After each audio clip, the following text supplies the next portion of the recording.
warahmatullahi wabarakatuh.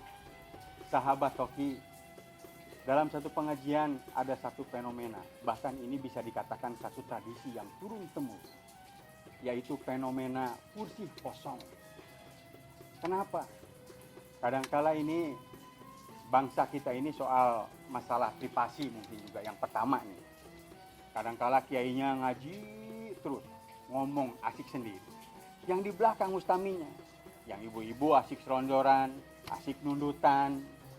Yang remaja putranya dan remaja putrinya asik tuh berduaan ngobrol. Ini hal yang satu tidak baik. Yang kedua, masalah ini juga masalah mental. Kadangkala bangsa kita ini lebih baik dia di belakang daripada di depan. Ketika ada orang yang di depan, asiknya dia malah ngejuntrungin tuh, juntrungin gitu. Nah, ini bagaimana kita akan ngobrol masalah fenomena hal yang tidak baik ini dengan Kang Maman. Yuk kita berbicara dengan Kang Maman. Nih Kang, ini satu tradisi yang kayaknya saya kecil sampai sekarang, tradisi yang tidak baik tuh Kang. Kalau dalam pengajian, orang lebih memilih di belakang. Emak-emak, ibu-ibu, asik kudungnya diturunin, ngantuk nundutan tuh Kang. Yang remaja putrinya malah ngobrol. Nah, ini bagaimana menurut Akang nih? Ya, terima kasih Mang Oot. Assalamualaikum warahmatullahi wabarakatuh. Alhamdulillah wassalatu wassalamu ala Rasulillah wa alihi washabbihi wa mawala amma ba'd. Jadi fenomena kursi kosong yang disediakan oleh panitia tapi jamaah lebih memilih anteprok di bawah, di emper atau di mana itu menjadi sangat menarik. Gus Dur pernah komentar sederhana.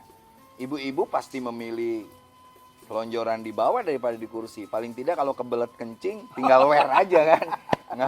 Nggak usah lagi. Itu menarik sekali. Nah tetapi ada hal yang menarik tadi kata Mang Oot itu soal mentalitas wong wingking. Jadi masyarakat kita itu memang tidak berani untuk di depan. Tidak berani untuk memulai sesuatu yang baik. Berinovasi, berkreasi itu agak telat dibanding bangsa-bangsa yang lain.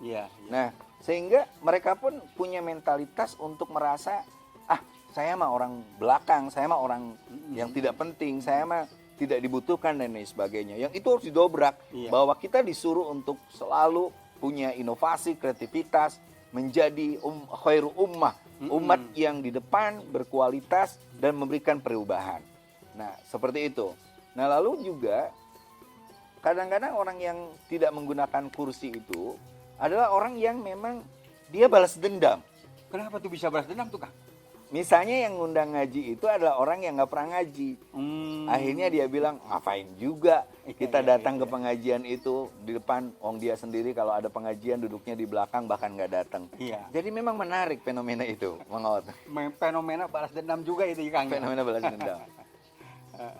Nah ini Kang, ada pertanyaan nih. Dari @muad_.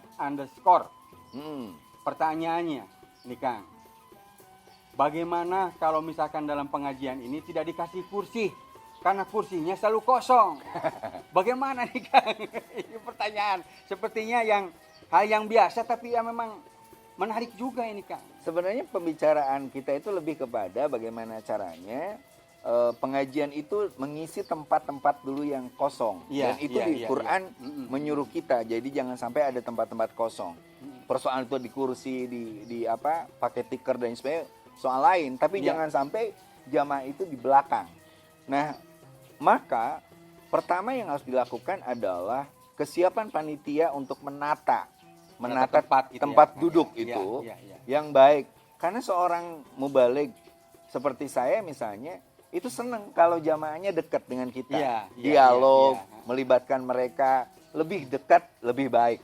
Lebih intim gitu lebih intim dan sekali lagi pengajian itu bukan monolog. Pengajian itu harus dialog. Pengajian itu bukan satu arah mendoktrin, tetapi mencerahkan, mencerdaskan, membuat jamaah berpikir kritis. Jadi kesiapan panitia itu sangat penting. Nah, yang kedua adalah soal dari pembicara itu sendiri. Dia harus mengisi ceramahnya itu betul-betul dengan isi yang bernas, punya substansi, punya arah, sehingga orang ingin mendekat bukan hanya sekedar mendekat ingin ganteng nggak ya Kang Maman itu. Bukan.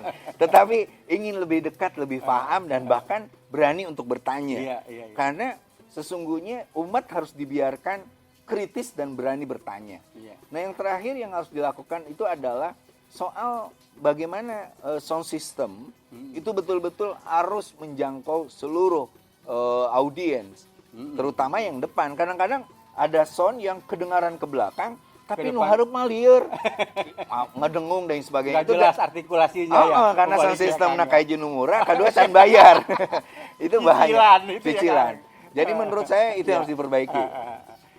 Sahabat Toki, hal yang menarik nih yang diuraikan sama Kang Maman.